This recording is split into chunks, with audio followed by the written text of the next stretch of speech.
Breaking news చూస్తున్నాం. Israel కు Turkey ఒక బిగ్ షాక్ ఇవ్వబోతుందా? అణుబాంబుల తయారీకి టర్కీ ప్లాన్ చేస్తున్న నేపథ్యంలో ఫర్దర్ గా ప్లాన్ ఎలా ఉండబోతోంది? రష్యా సాయంతో అణుబాంబులు తయారు చేస్తోంది టర్కీ.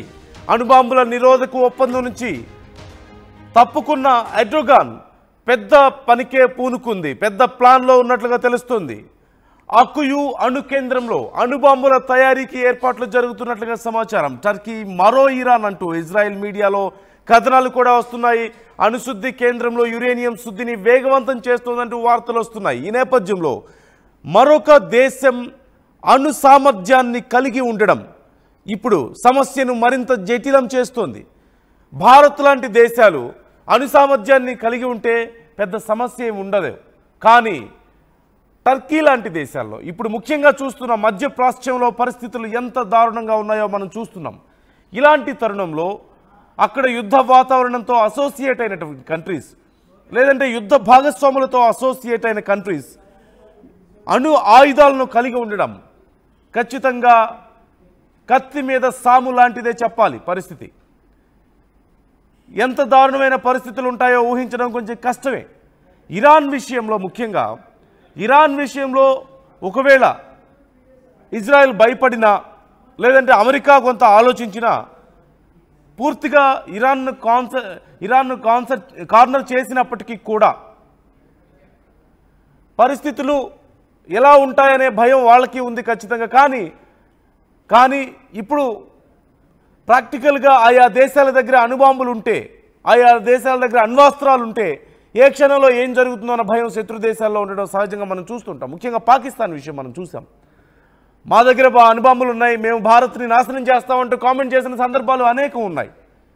అలాగే ఇజ్రాయెల్ అమెరికా కొంత భయపడడంలో తప్పు లేదు. ఒకవేళ ఉన్న యుద్ధం సమయంలో ఒకవేళ కార్నర్ అయినప్పటికీ కూడా, కొంత సాఫ్ట్ కార్నర్ వచ్చినప్పటికీ కూడా ఇరాన్ లాంటి దేశాల దగ్గర అణుబాంబులు ఉండడం అనేది అంత మంచి పరిణామం కాదు ఖచ్చితంగా. అలాగే ఇప్పుడు టర్కీ విషయం మనం చూస్తున్నాం.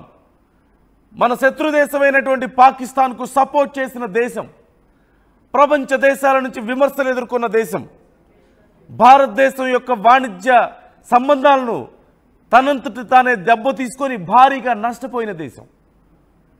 ఇండియా పాకిస్తాన్ యుద్ధం జరుగుతున్నప్పుడు పాకిస్తాన్కి మద్దతు తెలిపి వాళ్ళకి డ్రోన్స్ను సప్లై చేసి అనేక రకాలుగా సహాయాన్ని అందించిన దేశం. కానీ వాణిజ్య సంబంధాలు మాత్రం భారత్తో నేర్పుతున్నటువంటి దేశం. తద్వారా పూర్తిగా అక్కడ వాణిజ్యం దెబ్బతింది. టర్కీ భారీగా నష్టపోయింది.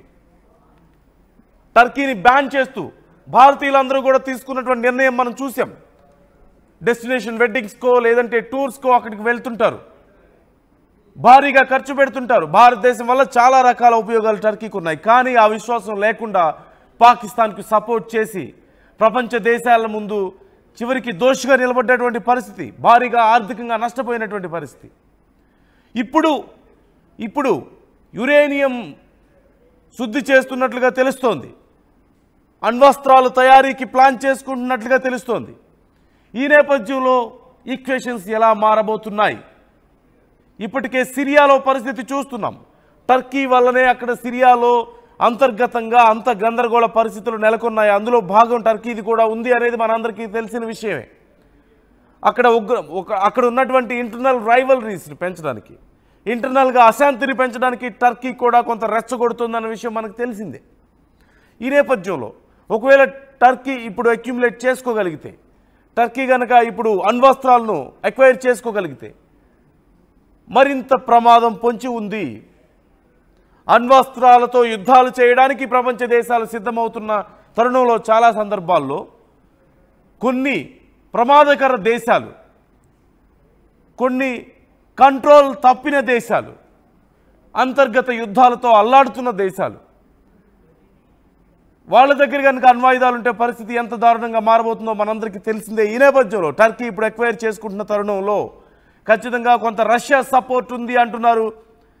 ఇరాన్ విషయంలో అమెరికా వైఖరి మనం చూసాం, ఇజ్రాయెల్ వైఖరి మనం చూసాం. కానీ టర్కీ విషయంలో మరి అలాంటి వైఖరిని నిజంగా అవలంబించగలుగుతారా? ఇప్పుడు టర్కీకి ఏం అవసరం వచ్చింది? ఎవరి అవసరాలు తీర్చడానికి అణ్వాయుధాలు తయారు చేస్తున్నారు? ఎవరికి ప్రయోజనాలు చేకూర్చడానికి అణ్వాయుధాలు తయారు చేస్తున్నారు అనే ప్రశ్న ఇక్కడ ఉత్పన్నమవుతుంది. ఇప్పటికే సిరియా లాంటి దేశాల్లో అంతర్గతంగా చిచ్చుపెట్టి సగం అక్కడ అంత గందరగోళం నెలకొనడానికి కారణమైనటువంటి టర్కీ లాంటి దేశాల దగ్గర అణ్వస్త్రాలు ఉంటే ఎవరిని బెదిరిస్తారు? ఎవరి మీద ఈ దాడులు చేయడానికి అవకాశం ఉంటుంది?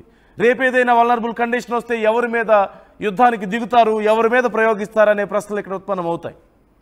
ఖచ్చితంగా అమెరికా ఈ విషయంలో ఆలోచిస్తుంది. ఖచ్చితంగా ఇజ్రాయెల్ ఈ విషయంలో మరొకసారి భయపడే పరిస్థితి నెలకొంది. రేపు పాకిస్తాన్కే సపోర్ట్ చేయరని గ్యారంటీ ఏముంది ఇండియా విషయంలో? అవసరమైతే మొన్న యుద్ధం సమయంలో పాకిస్తాన్కి సపోర్ట్ చేసినట్లుగా ఇండియా విషయంలో ఇండియాతో రేపేదైనా పాకిస్తాన్కి సమస్య వస్తే టర్కీ మరొకసారి అటు సపోర్ట్ చేయదని గ్యారంటీ ఏముంది? మరోవైపు సిరియా మీద మరింత దాడులను తీవ్రతరం చేయదని అక్కడ పరిస్థితులు పోలిగ్గా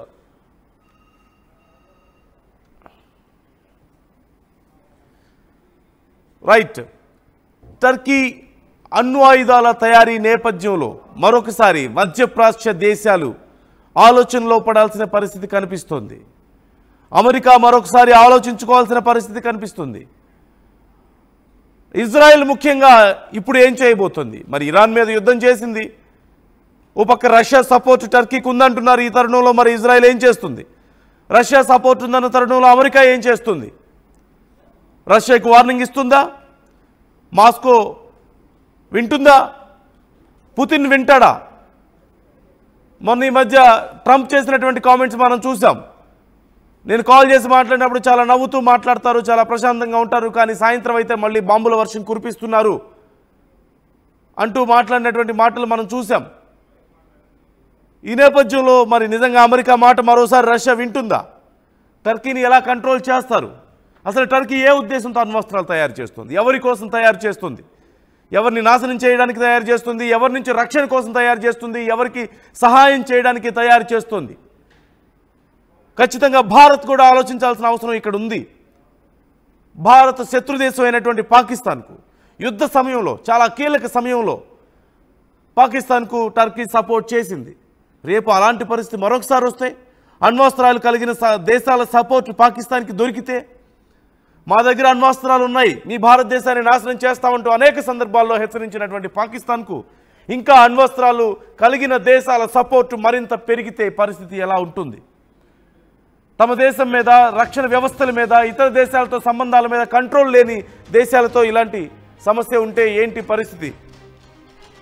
ఈ అంశానికి సంబంధించి ఇప్పటికే ఇజ్రాయెల్ ఆలోచిస్తోంది, అమెరికా ఆలోచిస్తున్నట్లుగా తెలుస్తుంది. మరి రష్యాతో ఏమైనా మాట్లాడబోతుందా?